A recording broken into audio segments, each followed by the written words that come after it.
Good afternoon, or whenever you're watching this, to my wonderful spirited living family. Deborah Roth here on a rainy day in New York City. A little late getting started here because for a number of reasons. I'm actually working on my monthly newsletter, Deb's Picks, and writing about all the ways that we need to celebrate, support children and youth. So if you're not signed up for my newsletter, definitely go to my website and do that. It's got me thinking deeply about all the amazing youth and children in my life and the work that I do with some of them. So you'll also, those of you that are regulars, will notice, and I don't think I mentioned it last week, that both last week and this week, I'm doing this on Thursday instead of Wednesday because, here's another little flash shameless promotion for my women's chorus, So Harmoniums. Our concert is coming up on May 22nd, and among other things, we will be tap dancing. Some of us will be tap dancing, so I've been taking tap lessons on Wednesdays at 5. So next week's Facebook Live and Instagram Live may be tweaked a little bit too. So enough of my commercials.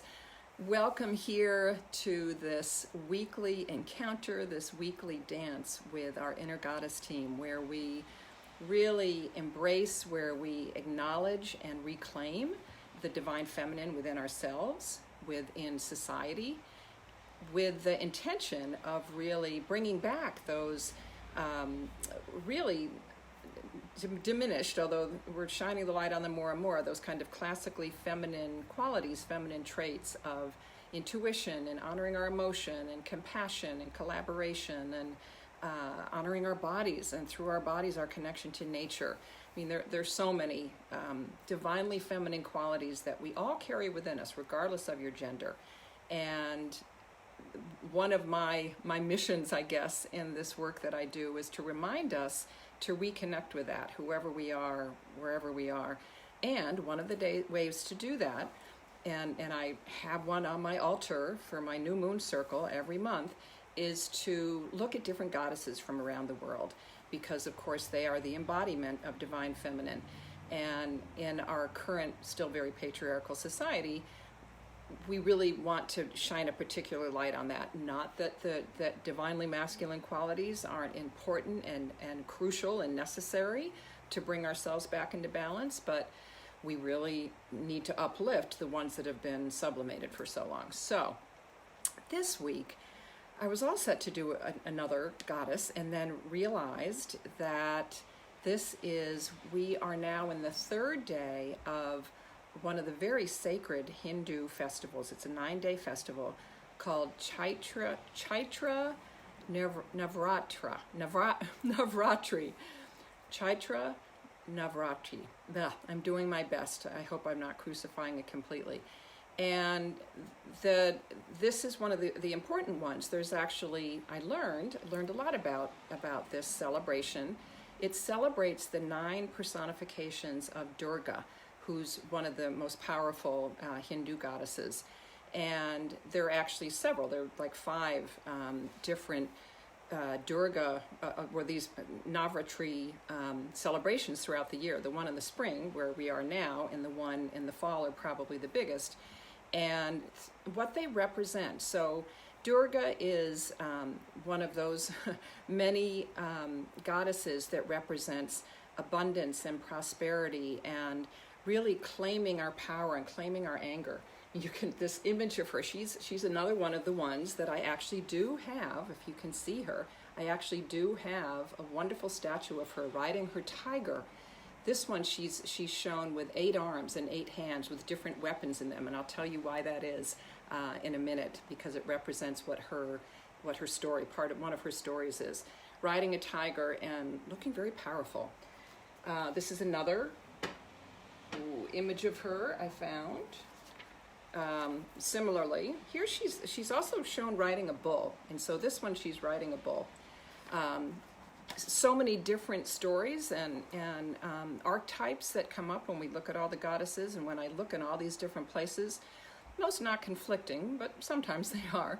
So Durga's story is that she actually in India, all goddesses were meant to be as one, and they were called Devi. And in the battle between the gods and the demons, there was one demon that they could not vanquish. And they called on the goddess, they called on the feminine aspect to come in and vanquish this demon called Durga. And for 9 days and 9 nights, Durga and Devi struggled and fought, and Durga transformed himself into many horrible, images of monsters. And finally, at the end of the 9-day struggle, Devi vanquished him, conquered him, and took on his name as her own. And so she becomes Durga. So she's referred to as Ma Durga, as Devi Durga, recognizing that she is this divine feminine, goddess representation. So there is a chant that I've known for a very long time. I would really encourage you. I want to be very careful that I'm not co-opting some of these goddess festivals from cultures that I'm not part of. So I really encourage you to Google what's going on for the next, we're 3 days into it, so the next 6 days for this very sacred festival, and all the different rituals that people do. Red is Durga's color to represent passion and power and anger, really what it takes for us to have this righteous anger to fight back against our own demons. And in one of my favorite goddess decks, which I've shared with you, where is she? The Goddess Oracle, Amy Marinshinsky's, she talks about how important embodying this energy is for us in terms of setting boundaries, which is such a huge piece of our self-care. Being able to say no, being able to be in a place where we're not taking on other people's junk. Ultimate act of what I call sacred self-centeredness. So Durga, and you can see with all of her weapons, she does have a lotus flower, but she's got a trident, and she's got swords, and all of those things needed to vanquish our demons and to keep energy vampires away. Might be a way for us to, look at it in our modern times. So there are many different ways to wish someone a blessed Chaitra Navratri, and one of them is basically just to say, may Goddess Durga bless all with health, wealth, and prosperity on the auspicious occasion of Navratri. And then you just say, Happy Navratri. So the chant that I've actually known for a long time, it had a reference to Kali in there, which we'll talk about some other time, but I want to focus us on this powerful Durga energy. Goes like this. And so I invite you to learn a little bit about Durga and Chaitra Navratri, and learn about about the Hindu culture and the Hindu festival, because it is so sacred in that religion. And the chant that you can sing as you do that, as you learn about it, goes like this. Hi Ma Durga Namo Namah. Hi Ma Durga Namo Namah. A little low. Hi Ma Durga Namo Namah. Hi Ma Durga Namo Namah. Devi Durga Namo Namah. Devi Durga Namo Namah. Devi Durga Namo Namah. Devi Durga Namo Namah. I need to sing that again a little bit higher. Usually we sing them 3 times here, sometimes 2. We'll do it one more time. Hey Ma Durga Namo Namah. Hey Ma Durga Namo Namah. Hey Ma Durga Namo Namah. Hey Ma Durga Namo Namah. Devi Durga Namo Namah. Devi Durga Namo Namah. Devi Durga Namo Namah. Devi Durga Namo Namah.